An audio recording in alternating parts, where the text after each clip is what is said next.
15 June রবিবার রবিদাসিয়া মহাসংঘের কর্মী সভা অনুষ্ঠিত হল পূর্ব বর্ধমান জেলার কাটোয়া রবীন্দ্র ভবনে।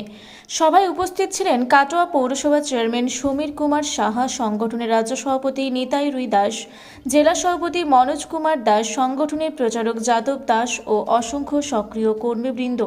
এদিন সকলকে নিয়ে আলোচনা হলো আগামী দিনের পর্ষদ পাওয়ার দাবিতে মুখ্যমন্ত্রীকে আবেদন করা হবে। যাদব দাস বলেন, সারা পশ্চিমবাংলায় আমাদের চামারমুচি জাতি প্রায় 9% বসবাস। আমরা 26 সালে বিধানসভায় একটা বিরাট ভূমিকা পালন করব। যাতে আমাদের পর্ষদ হয় সেই বিষয়টি মুখ্যমন্ত্রীর হস্তক্ষেপ জানাচ্ছে। মুখ্যমন্ত্রী যাতে আমাদের জাতিকে পর্ষদ দেয়, আমরা সব সময় সরকারের পক্ষে আছি।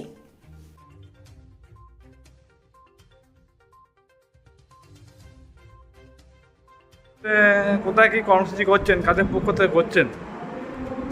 আমরা রবিদাসিয়া মহাসংঘের এটা একটা সংগঠন, দাস রুইদাস সম্প্রদায়ের বর্তমান কাটোয়া সাব ডিভিশন কমিটির একটা কর্মী সভা হচ্ছে। এই কর্মী সভার মূল লক্ষ্য জাতির পর্ষদ। আমরা এর মাধ্যমে সরকারকে একটা বার্তা দিতে চাই যে আমাদের জাতির উন্নয়নমূলক পর্ষদ আমরা দাবি করছি। কি বার্তা, মূলত কি বার্তা আপনারা এই সংগঠনের পক্ষ থেকে কি বার্তা দেবেন? বার্তা এটাই সমাজের সমস্ত নাগরিকের কাছে যে আপনারা এগিয়ে আসুন, এগিয়ে এসে রাজ্য কমিটির নির্দেশ পালন করুন।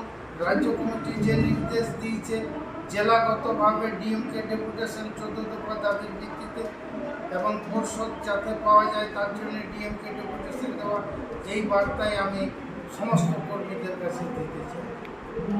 আপনার নাম পরিচয়? আমার নাম নিতাই রুই দাস। আমি পশ্চিম বর্ধমান জেলার জেলা সভাপতি এবং রবিদাসিয়া মহাসংঘের রাজ্য সভাপতি।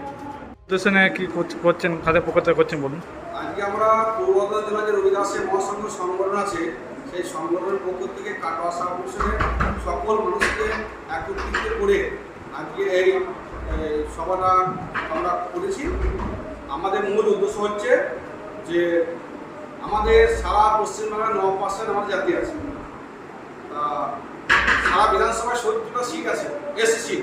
আমরা মুখ্যমন্ত্রীকে আবেদন জানাবো আমাদের জাতি থেকে যেন কিছু সংখ্যককে যেন প্রার্থী করা হয়। আর আমাদের জাতি সবসময় রাজ্য সরকারের সঙ্গে আছে। আমরা এই অনুষ্ঠানে আমন্ত্রণ করেছিলাম, আমাদের কাটোয়া সাহেবের জেলা সভাপতিকে করেছিলাম, আমাদের দুখানা এমএলএ করেছিলাম। ওরা যে কোনো ওনাদের ব্যবসার কারণে আসতে পারেননি। আমরা রাজনীতির পক্ষে আছি, আমরা বিপক্ষ নেই, আর মুখ্যমন্ত্রীর সঙ্গে আছি। আমরা এই প্রোগ্রাম হওয়ার পর আমরা কিছুদিনের মধ্যে মাননীয় রাজ্যের সাধারণ সম্পাদক আছে, সাংসদ অভিষেক ব্যানার্জির কাছে আমাদের দাবিটা বা আবেদন জানাবো যে আমাদের 9% জাতি আছে, আমাদের পক্ষে আমরা আছি। আমার জাতিকে যেন যে রাজনীতি থেকে বঞ্চিত করা আছে, আমরা যেন সেই জাতিকে যেন তুলে না হয়। মানে আমার জাতিরা সাংগঠনিক বা প্রশাসনিক ক্ষেত্রে সেভাবে নেয়, অথচ আমার জাতি পশ্চিম বর্ধমান পূর্ব বর্ধমান সব থেকে আমার জাতি বেশি আছে। তা অভিষেক ব্যানার্জিকে মুখ্য আবেদন জানাবো আমাদের জাতিটাকে যেন একটু উনি নজরে দেখেন আর আমাদের পছন্দ হয়। আপনার নাম?